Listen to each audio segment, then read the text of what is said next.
Please realize that the stall of I want to think it over will come to you in different packaging. Meaning it might not just be verbatim, I want to think it over. It can be things like, we don't jump into things like this. We always read everything and we'll call you next week. It could be, I can't do anything until we have a meeting to talk this over. See, what I want you to do as a pro with Card Service International, I want you to say to yourself, when I hear anything that's putting me off, I'm going to label it as a stall. Now, when I do this, say stall. I'm going to label it as a stall. I want to think it over as a stall. We're going to sleep on it. We'll get back to you as a stall. So now we've labeled it. Now, here's the reason that most people in our business are wiped out by this stall. You see, there's nothing to do with it. Now, when I do this, say ghost. That stall is almost like a ghost. See, it's a stall. And every consumer in the world has learned the easiest and nicest way to get rid of a person in our business is to warmly, nicely say we want to think it over. And over 95% of the people in this business accept that and they leave hoping they will call you back. We cannot do that at Card Service International. We must commit that when we hear, I want to think it over, we accept it as a, we know it's a, but we're going to learn phraseology to make that turn into a concrete, final area of concern that we will then overcome and close. Now, the wording is critical. And if I had any of the techniques I've taught you, that I had the right, if Chuck allowed me, to lock you up in a room and say you will not come out until you can sit at a table with me and a very natural conversational tone deliver verbatim this presentation, I would love to do that. I can't. I'm just trying to share with you the amount of money this is worth to you. See, a lot of them really don't mean it when they say it. They're saying that because they're busy, their mind is thinking, I don't know if I should do this. They aren't going to, some of them, give it any time. And they can cool off if you leave. Your presentation is over. So I want you to make a commitment to learning this phraseology. Now here we are. Come with me now. Here we are. We've done everything. And sure enough, old John says, okay, Tom, this is impressive, and I think I want to think it over. You always start by saying these two words, that's fine, and his name. That's fine, John. And obviously, you wouldn't take your time thinking this decision over unless you were seriously interested, would you? Now, you trust Tom. You deliver it just like that with a lot of warmth. Because you've done a good job, he will jump right in and agree. Oh, no, we are very interested. I'll tell you something else that can happen. If you have two decision makers, partners, husband-wife partners, that one sentence can get the one that wants to go ahead to jump in and help you close the other one.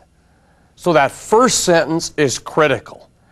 After you deliver that, you then would say, I mean, John, after all the time we spent working towards this decision, I'm sure you're not telling me that to get rid of me.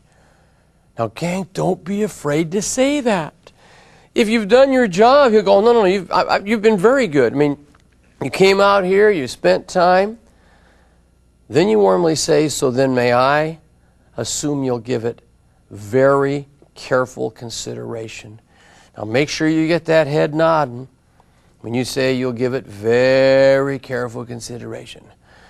Believe me, he'll right now say, oh yes, we will, oh yes. Then I want you to wrinkle that face up a little bit because you're curious now. And you say, John, just to clarify my thinking, what is it about our services that you want to think over? Is it the quality of the service I'll render? Now there's a very important point here. As you look down at the script in your workbook, you'll see a little parentheses right next to that first word over. You cannot pause when you get to the first word over. You cannot do this. Just to clarify my thinking, John, what is it about our services you feel you want to think over? You cannot Pause there. If you pause with that over, many of them will jump in and say, well, it's just everything. So I want you to slur through that first is it. Now let's do that again. Go back to just to clarify my thinking, okay? So let's watch it. Ready? So John, just to clarify my thinking, what is it about my services that you want to think over? Is it the quality of the service I'll render? Well, if you've done a good job, what will he say to that question? No, which is an emotional what? Yes. Then say the next thing. Is it the capability of the equipment? No. Is it something maybe I've forgotten to cover? No. Now here's the one that I want you to warmly hold out. Seriously, John, please, level with me. Could your hesitation in any way be the financial considerations? Now, when you say the words financial considerations, if he looks a little cloudy at you, a little dazed, like he doesn't know what you're talking about, and that can happen. See, a lot of people that you meet in a small business may not know what the term financial considerations is.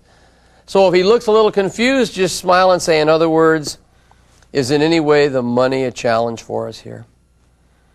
Hoping he will say what? Yes, you know, Tom, it's just a little more than we thought we should really invest. I think that's it, isn't it, Mary? It's just a little too much money? I can appreciate that, John. In fact, level with me about how much too much do you feel we're talking about here? Well, I would say probably, I don't know, maybe $15 a month. So our real challenge is not that you want to use Card Service International services. We've decided that's what we want to do. We're right now just talking about one thing and one thing only. And that's a $15 per month challenge. Is that right? Well, I guess it is. John, I think we ought to keep that in the proper perspective. Do you know if you look at it, what you're really talking about is about 50 cents a day. And you know, I noticed this machine filled with sodas. One of them 75 cents. For less than one can of soda, you can increase your clientele. You can increase profitability. Come on. I wouldn't be so insistent if I didn't totally believe at this moment that what we are offering you is so good for you. And you are going to thank me in the years ahead. Please, don't let yourself say no, or I want to think it over, to something so critical to the increased profitability of your fine business. Now that makes sense, doesn't it? Oh, I want you to learn that presentation. You will love that presentation. Now, I also want to make a point here. How many agree we are creatures of habit at times? You that are new are going to develop habits. And one of the worst habits you can develop is when you start talking about money in a decision that you decide to give it away for less. You're going to develop a habit.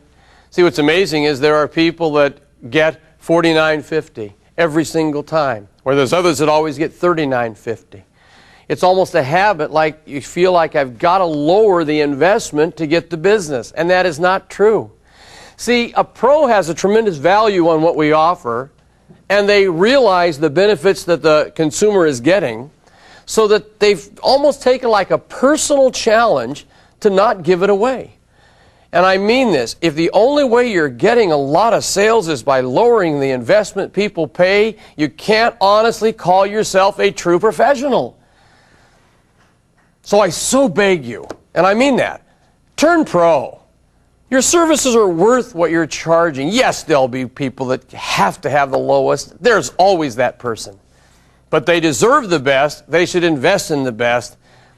And that $10 to $20 difference will be nothing compared to the long-term benefits. I hope you that are new will start a commitment that we only in very, very, very small, limited situations.